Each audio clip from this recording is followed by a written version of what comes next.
Bismillahirrahmanirrahim. Assalamualaikum warahmatullahi wabarakatuh. Alhamdulillahi rabbil alamin. Allahumma salli ala sayyidina wa maulana Muhammadin wa ala alihi wa sahbihi ajma'in. Amma ba'd. Teman-teman, adik-adik para pecinta kitab berbahasa Arab, alhamdulillah kita bisa melanjutkan belajar membaca serta memahami kitab Nasaihul Ibad, kitab yang berisi nasihat-nasihat kepada semua hamba, kepada semua orang, termasuk kita ini adalah orang-orang yang perlu kita butuh kepada nasihat-nasihat agar lapanglah dada kita di dalam menjalani semua perintah-perintah agama. Kitab ini adalah kitab karangan Syekh Nawawi bin Umar Al-Jawi Al-Bantani. Alhamdulillah kita sudah sampai pada maqalah yang ke-8 pada bab sulasi, itu pada 33 hal. Nah, mari kita mulai. Bismillahirrahmanirrahim. Qala al-musannif rahimahullah, nafa'ana Allah ta'ala bi'ulumihi fid dharain, amin ya rabbal alamin. Jadi kebetulan di kitab PDF ini di sini tertulis langsung matannya, yaitu kitab istiqdatnya, bukan kitab yang ada syarah dari Syekh Nawawi. Ada kesalahan cetakan di kitab PDF ini. Jadi untuk satu episode ini kita akan membaca dari dari kitab aslinya. Soalnya di sini tidak tidak ada komentar atau syarah dari Syekh Nawawi. Bahkan makalah tulisan saniyahnya saja di sini tidak ada, langsung matanya. Kan di atas maqalatus sabi'ah, di bawahnya langsung an Abi Hurairah. Padahal di sebelumnya ada wal maqalatus saminah. Tetapi karena ada kesalahan jadi tidak ada. Jadi saya langsung baca di kitab aslinya. Wal maqalatus saminah, dan bermula ini maqalah yang ke-8. An Abi Hurairah radhiyallahu anhu, dari sahabat Abi Hurairah, semoga Allah meridainya.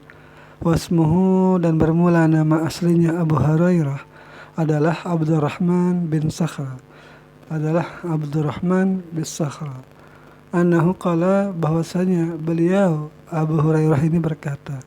Apa kata beliau? Qala Nabi sallallahu alaihi wasallam, bersabda Nabi sallallahu alaihi wasallam. Jadi Abu Hurairah di sini adalah sahabat yang mungkin salah satu paling banyak meriwayatkan hadis Nabi sallallahu alaihi wasallam.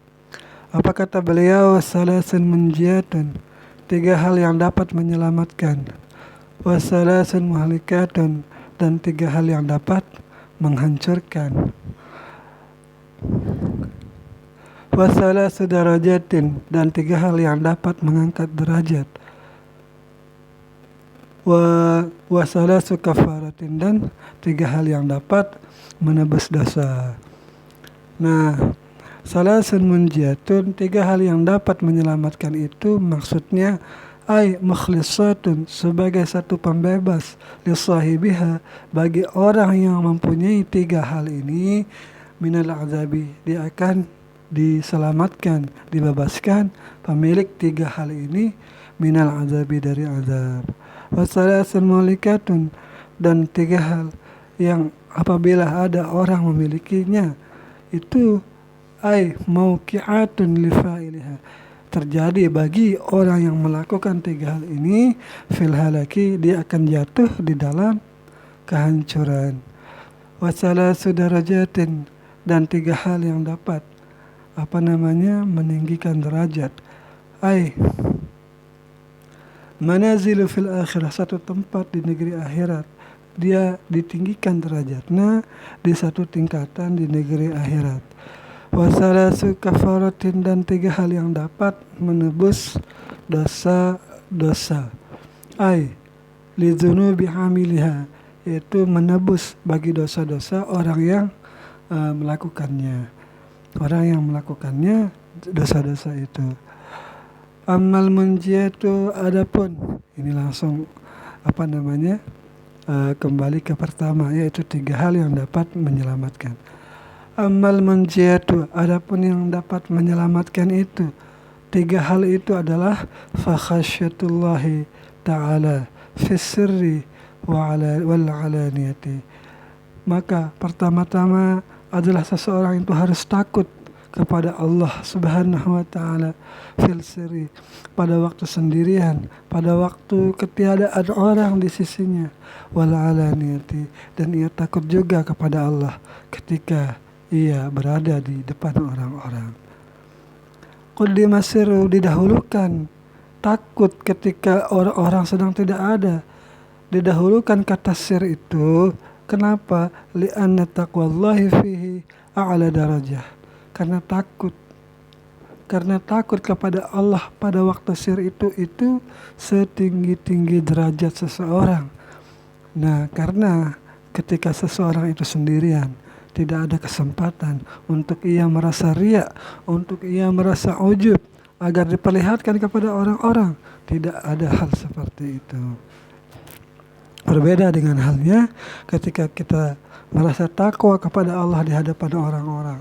Mungkin saja terbersit di hati kita agar ingin dipuji, agar ingin dilihat baik.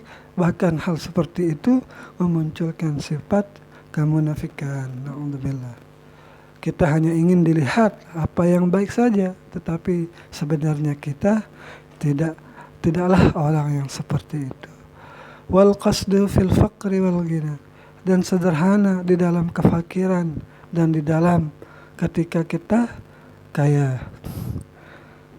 Nah, maksudnya kita itu sederhana ketika kita beribadah, kita menggunakan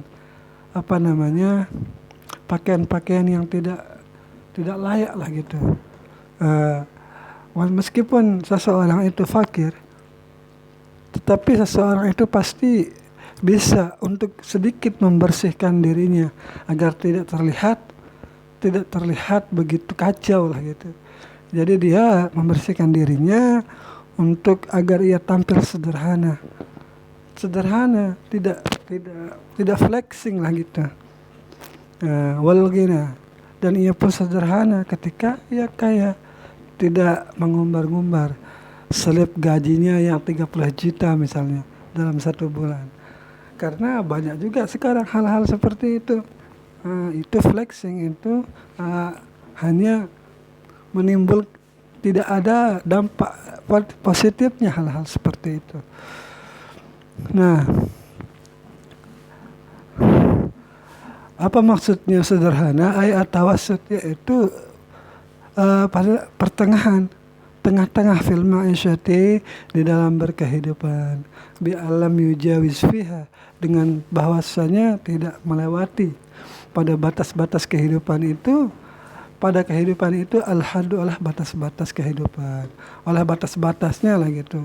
Tidak menyakiti orang, tidak mengambil hak orang lain, tidak berlebihan di dalam berpakaian. Waridha bidzalika, dan seseorang itu ridha dengan hal-hal seperti itu. Wal adlu fi ridha'i wal ghadabi, dan ia adil baik ketika ia ridha, ketika ia ditimpa oleh satu kebaikan, wal ghadabi, dan ia juga ridha, dia bersikap adil ketika ia marah.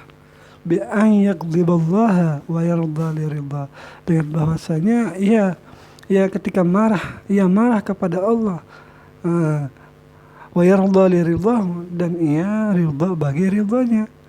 Maksudnya ketika ditimpa kesusahan, seseorang itu kan biasa saja melampiaskan kepada Tuhan bahwa Tuhan telah berbuat tidak adil kepadanya.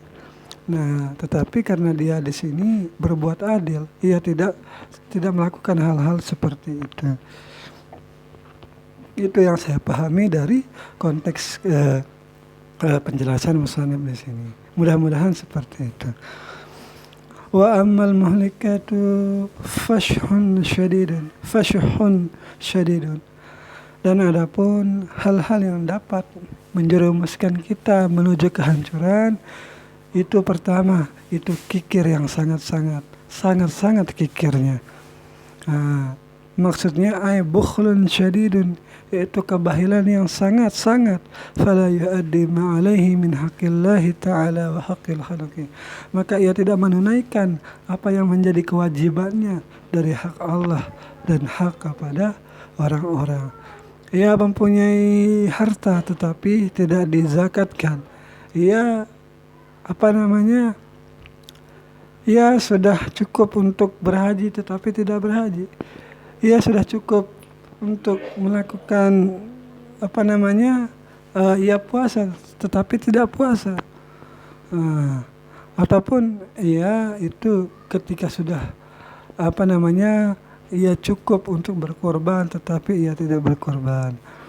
Nah, itulah orang-orang yang bahkan mungkin jangankan pahalanya, dosanya mau diambil, mau diminta tidak ia kasih. Karena jangankan kepada orang lain, kepada dirinya sendiri pun ia merasa pelit, tidak mau mengeluarkan hartanya. Wa fi riwayatin, dan pada sebuah riwayat itu bukan fasyahun syadidun tetapi fasyahun muta'un, itu rasa kikir yang diperturutkan. Bukhlun, yaitu satu sifat bahil, yuti'uhul insan, orang-orang mengikuti rasa pelit itu. Amma law kana al-bukhlu mawjudan, adapun jika ada rasa bahil itu ada fi nafsi, di dalam diri seseorang, itu ghairu muta'in, yang tidak diperturutkan, fala yakunu muhlikan, maka tidaklah rasa bahil itu akan mencelakakan dirinya.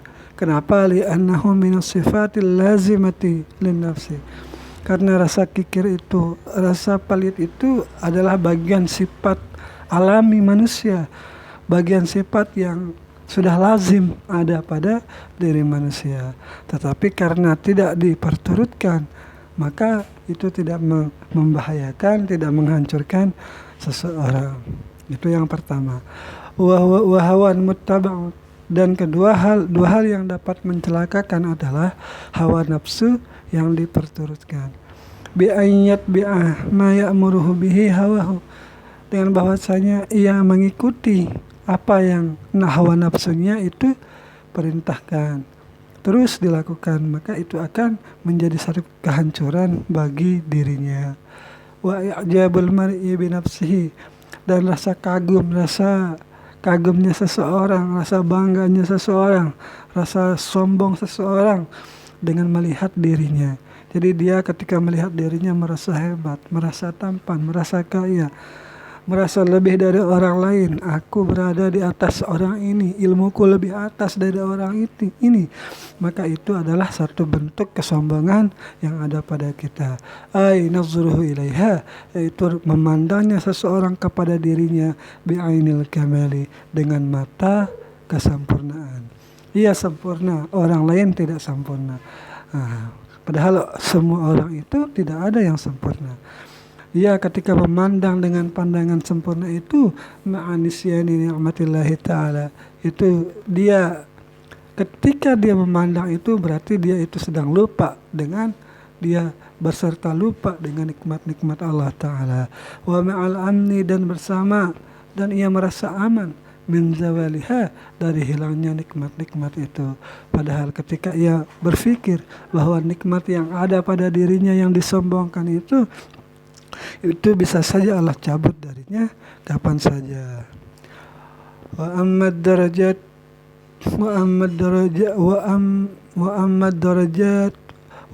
darajatu fa ifsya'us salam, maka adapun hal-hal yang dapat meninggikan derajat itu, pertama ifsya'us salam, yaitu menyebarkan salam.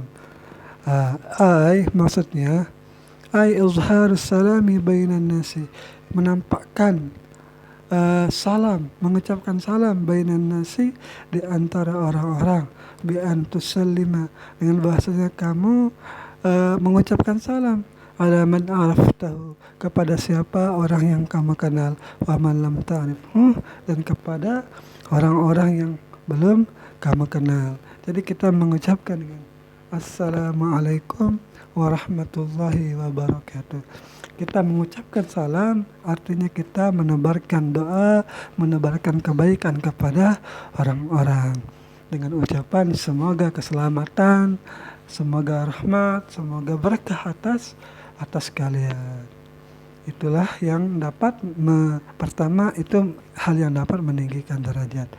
Yang kedua, wa id'amut ta'am, yaitu memberikan makanan kepada siapa? Lidhaifi, kepada orang-orang lemah, wal ja'i', dan kepada orang-orang yang lapar. Nah, inilah yang sering Nabi lakukan ketika berada di kota Madinah.